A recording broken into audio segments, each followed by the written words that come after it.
All right, they got the raps and the rhymes, simply having a good time. A local school showing its commitment to teaching and school pride. More on the rap battle between local students. I see what you did there, Joe. I like that. Turns out Red Lobster's ultimate endless shrimp is too popular, and the seafood chain is now floundering a little bit. The deal allowing customers to pick 2 types of shrimp to enjoy nonstop for $20. It was initially a limited time offer, but landed a permanent spot on Red Lobster menus back in June. However, Red Lobster's parent company is reporting now the chain is headed toward a $20 million loss for this year. It's a lot of shrimp. It'll take $25 now to reel in all the shrimp you can eat. I can't with this story. You know what? How are they surprised? Right. If you offer Americans all you can eat anything, they're going to seize the opportunity. SEAS. How long have you been thinking about that? I wrote it down earlier. It's shrimply too good to pass up. It's a little shellfish for them to stop it.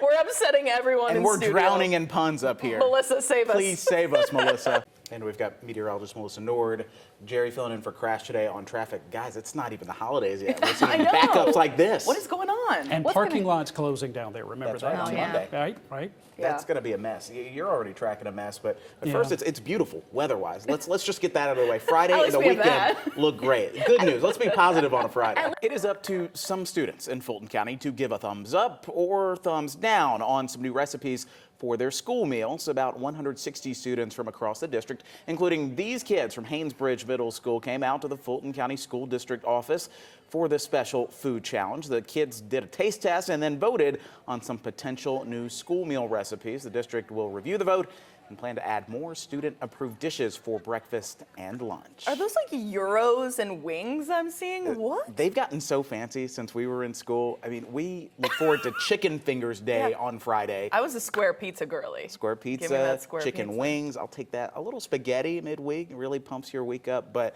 I mean, yeah, gyros, you're getting like bowls crafted, artisan cheeses, all of that. You think they're enrolling 30-year-old women right now? Probably not. All right, moving on. Yeah.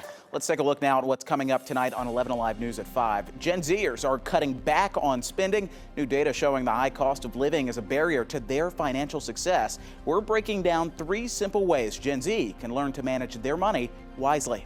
Plus, it's homecoming for many HBCUs this weekend, and you can't have homecoming, of course, without stepping or strolling. Tonight at 5, we are giving you a sneak peek of some of the best routines and the history behind stepping. All right, get to step and new at 5. Historically, black colleges and universities are putting on this week for homecoming with huge celebrations happening at the HBCUs right here in Atlanta. A big part of those festivities, stepping and strolling performances by the sororities and fraternities there on campus. The claps, the stomps, it's a beautiful sight. 11 Alive's Caitlin Ross got a preview of some of the best routines. All right, let's take a live look tonight at Hartsfield-Jackson Atlanta International Airport. A beautiful sunset. The world's busiest airport, though, launching a new program to help you skip ahead of those long security lines. It's called the ATL Virtual Queue. It's a parking program for domestic flights, but only if you're in the Park ATL Select and Park Ride lots, which are a little further away from the main terminals. Here's how it works. After you park, board the shuttle and scan the QR code on the poster. You have to arrive, though, at least 2 hours before your scheduled departure. When you're dropped off at the domestic terminal, go to your airline's check-in counter to get your boarding pass or drop off your luggage, and then make your way to the info desk to check in for your reservation.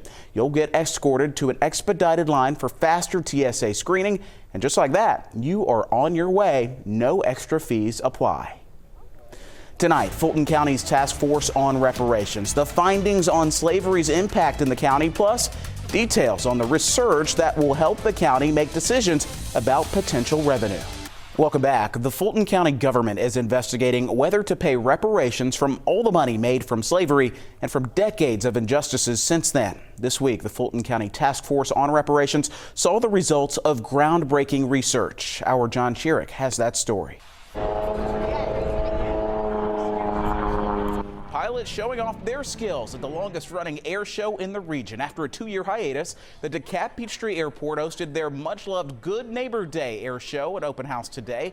This year's show recognizing the 80th anniversary of D-Day. That's next month, June 6th. There were antique airplanes today, military aircraft, vintage cars, and DeKalb County fire trucks and ambulances all on display.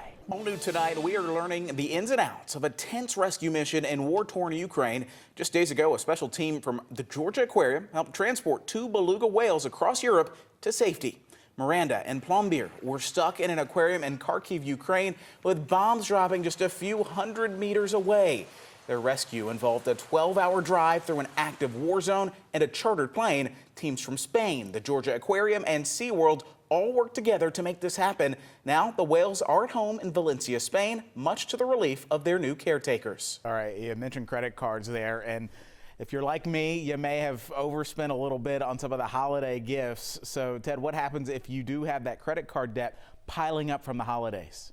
No stage pomp or circumstance necessary. Hours ago, Columbus State University helped one of its newest graduates by going to him to present his diploma. 24-year-old Grant Martin was born with a congenital heart defect, and now he's at Emory University Hospital waiting for a new heart. Today, Emory officials held a graduation ceremony to give Martin his degree from Columbus State. He says he was looking forward to being at the commencement ceremony, but admits he's just glad today to have made it this far, still alive, and now with a teaching degree in hand.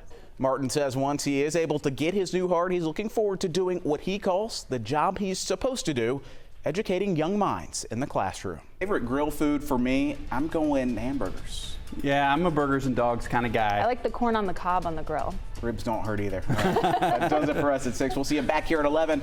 We're always on 11alive.com. Good night.